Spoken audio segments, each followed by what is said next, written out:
waxay ka soo bilaamatay jasiirad faqiir oo kanaacadu buuxisay isoo rogtay dhaqaalayaasha dunida ugu awoodda badan saasoo dhidibada ugu dhigay Lee Kuan Yew Singapore tan maanta naqaano ma ahan Singapore wax ka badan meel uu gumaystay Ingiriiska oo saboola waxa uu noqday Lee Kuan Yew ra'iisul wasaaraha Singapore sanadkii 1959 kadib doorashooyin dimuqraadiya Singapore waxay ku beertay midowgii Malaysia sanadkii 1963 kadib markii madaxbannaanida ka heshay Ingiriiska laakiin 2 sano kadib Malaysia waxay go'aansatay inay ka tuurto midowga saasana Singapore ku noqotay dawlad madax bannaan xukunka arrinka jira awgii waxa uu ahaa ilbiriqsigu ilmeeyay Lee Kuan Yew wuxuu ku samayn doonaa wadan faqiira oo quran fadhiisana kanaacaduna buuxisay badkeedu ma dhaafsisna 720 kiiloomitir oo laba jibaaran shacabkeedana ma kulmiso af ama qoomiyad ama sooyaal ay wadaagaan waxaan soo dhan waxa ka darama laha naafta ama shitaal la iibgeeyo masiibooyinka ayaa soo daba ama soo jeeda la yaabada ذهب للبيع المصائب قد تجلب aqbalay oo waajay caqabadii waxaana jirkiisa tiimka ugu wanaagsan khubarada xukuumaddiisa waxaana dejin qorshe lagu soo kicinayo wadanka iyadoo loo maray soo jiidashada maalgeliyaasha shisheeye in lagu riixo shacabka Singapore inay wax bartaan hab kasta iyo in isha laga laabto siyaasadda gabi ahaanba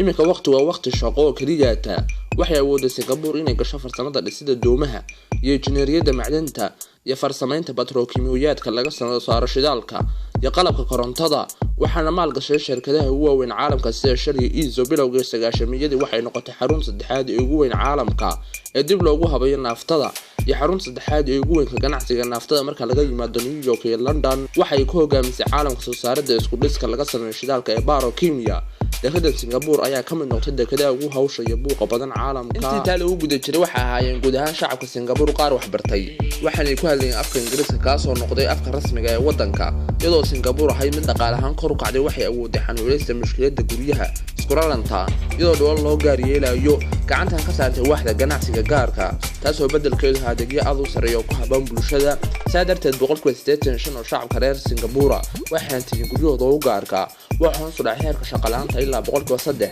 sanadkii 1980kii waxaana soo kor u kacay wax soo saarka gudaha soo kor u kacay 2 bilyan sanadkii 1960kii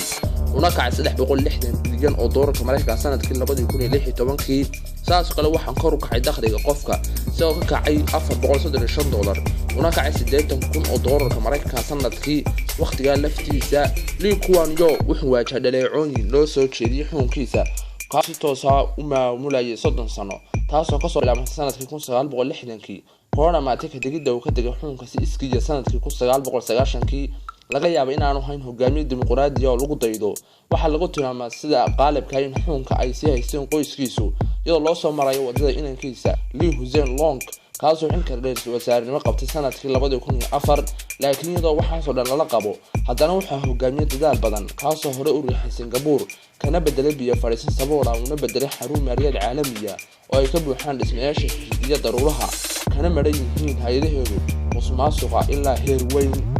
baasaboorkeeda safarkuna wuxuu kaalinta koowaad la fadhiistay ka jarmalka caalamka oo dhan sanadkii 2017 sidoo kale wax soo saarka gudaha Singapore wuxuu ahaa mid u dhigmay wax soo saarka gudaha Malaysia taasoo farax ka qaaday iyadoo ay jirtay Malaysia badahaan ka balaarantay Singapore 450 jeer ninka kan waxay ku xasuustaan shacabka Singapore naanaysta wasiirkii baraha ama baraha sare markii uu dhintay sanadkii 2015kii taariikhdu waxay u diiwaangelisay dhaxal qaaliga sumcad wanaagsan iyo wadan qaniya lagu tiriyay mid ka mid dhaqaalayaasha ugu xooggan adduunka ma yeelan doona dhulkeena Soomaaliyeed Lee Kuan Yew kale maalin maalmaha ka mid